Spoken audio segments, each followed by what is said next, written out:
the last conversation was about smart cities, and it ended with that challenge around who does anybody want a conversation with?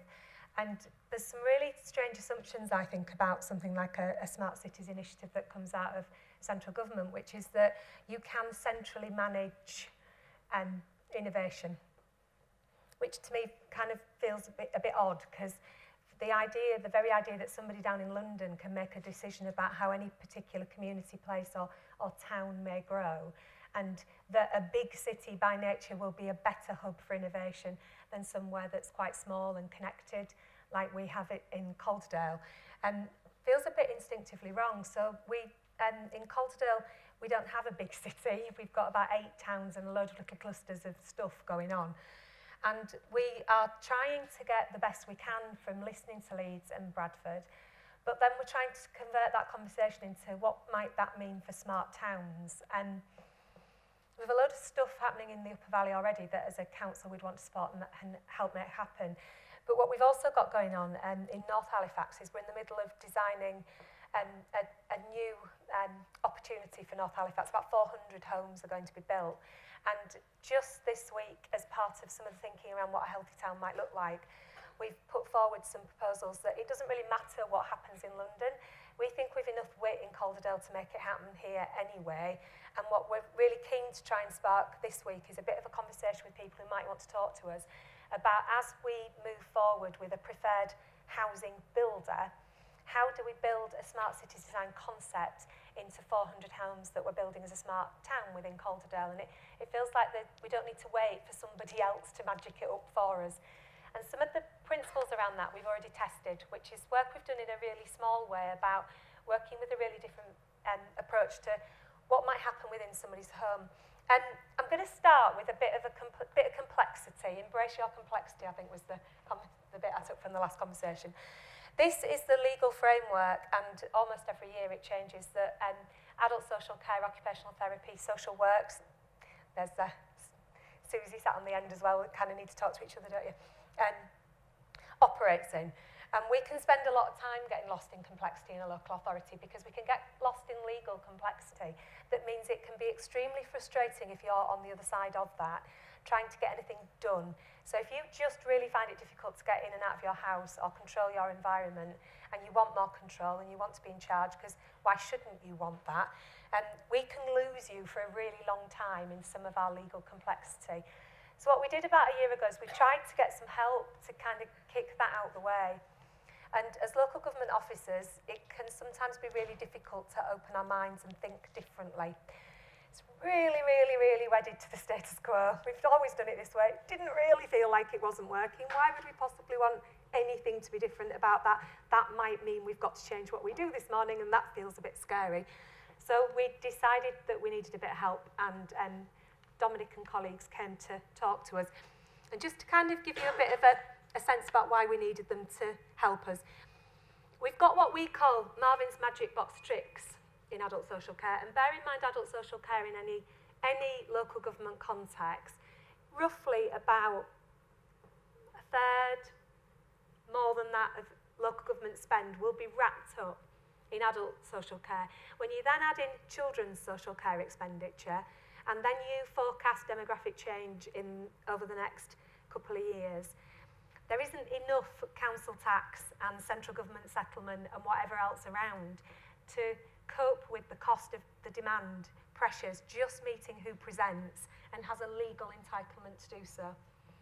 So there's a really big kind of question in the room about doing the same the way we've always done it isn't going to work, because we'll all run out of money, even if you make different political decisions about how you balance the books. Just the volumes of numbers coming through are so high. So that kind of makes you wonder. And in our magic box of tricks, we've essentially got 5 solutions. Whether it's children's or adult social care, you've got 5 solutions. You can send somebody into somebody's home to do for them. So that will make sure mum's safe, or my daughter's safe while I go to work, because somebody will come and do it for me. And I can try and get you to do a bit more for yourself. And there was a huge amount of investment nationally in the idea that people can do more for themselves. But as some of the data is beginning to show us, we begin to follow people through the process. It's really, really difficult difficult to evidence that several months, years down the line, that all that upfront investment in do more for yourself, the way we've always done it, which is essentially a variation of somebody will come into my home and do for me, but occasionally they'll ask me to do it myself, is actually working. And it's important that we open our data up because we only ask certain questions. That's the way we're trained to think. People who come at it with a really different set of thinking ask different questions, and you might find different answers that we don't know we're looking for. We can think differently about use of space. This always makes me laugh. So basically, the bed ends up downstairs, essentially. Because, oh, that's a bigger room, problem solved. You're all happy you can fit in the home. And we can adapt to your property, or we can give you a little bit of equipment. That's our 5. That's it. Oh, hang on, Megan. We've kind of at this point run out of solutions, and you will see, and it didn't happen deliberately because they don't know each other. The social workers and the OTs are now sat together in a group. This is what happens to local government. We all cluster, don't we? Because don't ask us to do anything than the 5. We don't know how we do anything than the 5. And we know this works, so now we've transferred a load of risk onto the 5 that are tried and tested. So if we have to go and explain it, we've a long history of the 5 working. So that's kind of where we are. And then we have a process that sits behind it, which is supposed to be about people-led design. That's what we all get out of bed for in the morning. Our intention is that we absolutely want to be there for the person. And if you get a chance to speak to any of our colleagues here today, you'll know that's what drives them. The passion is about getting it right for people. But there is a bit of a frustration, I think, that we've experienced about behind a people-led design solution is an industry, an engine house that says, but only ever choose one of the 5. So you can only ever be really limited in how responsive and person-centred that you might be. And if you want to disrupt that, if you want to change things a little bit, I need to just make it really clear what the essential problem is that you face in adult social care. So this, back in the day, 1980s, this is a mobile phone. It looks a little bit like the thing I'm walking around with in my hand at the moment. And this is what it looks like today. Kind of the aesthetics changed. It's more responsive, it's more adaptive. And if I don't like it, then I just go buy another one. That's basically the solution. Right, this is a 1970s version of a raised toilet seat. Really important issue. You're already grinning because you can see what's coming, can't you? Yes. This is the 2015 version of the raised toilet seat. Pretty much haven't massively moved on in terms of what our options are. So that kind of creates a real problem for us about how do you deliver on the reason you got out of bed this morning was to offer a more person-centred solution. But in my magic box of tricks, I've got something that pretty much looks like it did in 1970. And I'm not quite sure how I'm going to make any of that change because we're really busy. And just to put into context the scale of the challenge we were facing last year, this time last year, because it was October, we counted, we had 950 adults in Calderdale sat on a waiting list for an occupational therapy assessment in order to adapt their home environment just so that they could live to a standard that you and I would get out of bed and expect to be the standard that you faced with every morning in your own home.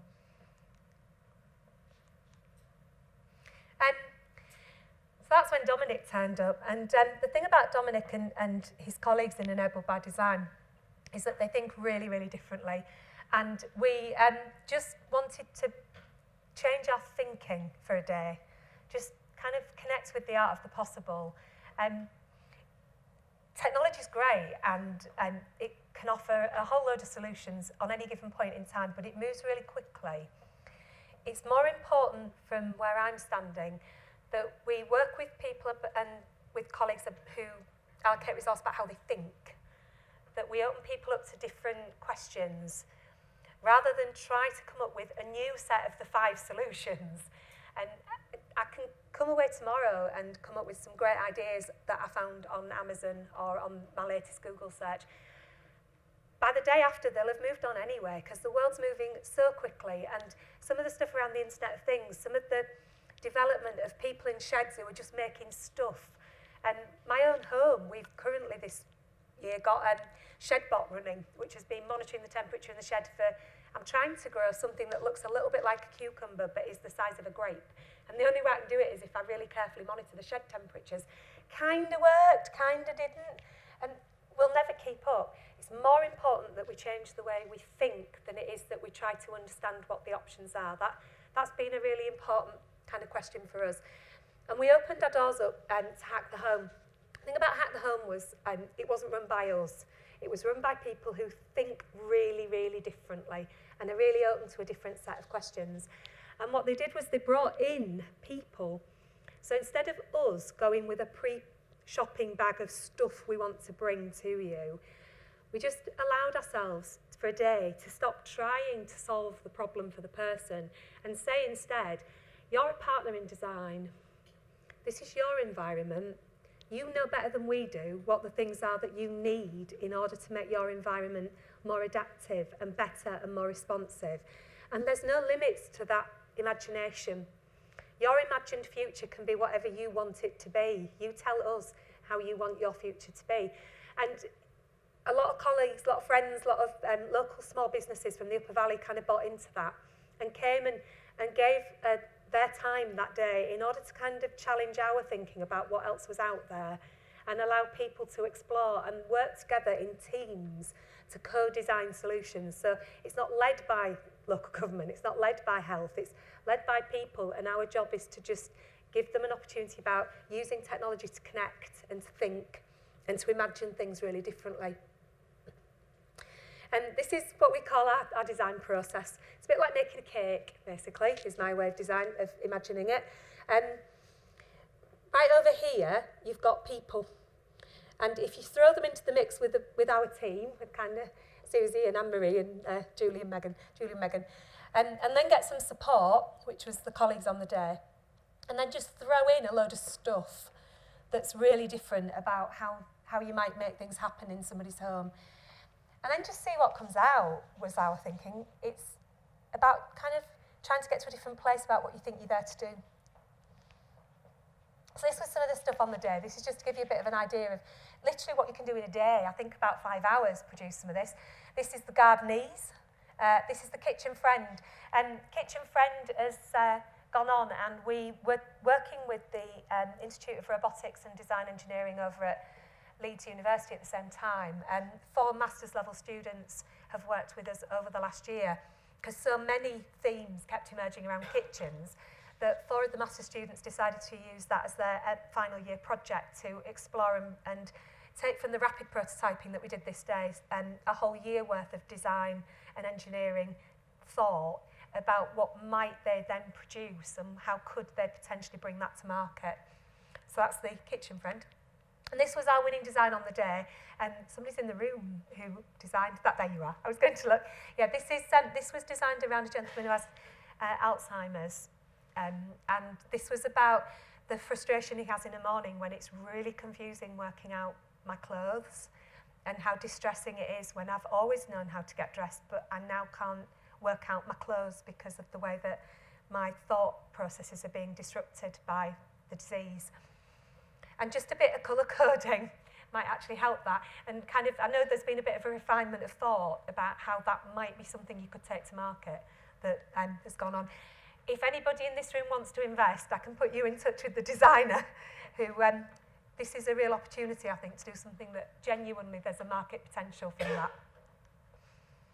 But that's just one bit where we were stuck. That was just a day. I mentioned before, the issue for us is about thinking and about the art of the possible. Last year we had 950 people sat on a waiting list. This morning we've got 22. We've eradicated a waiting list in a year.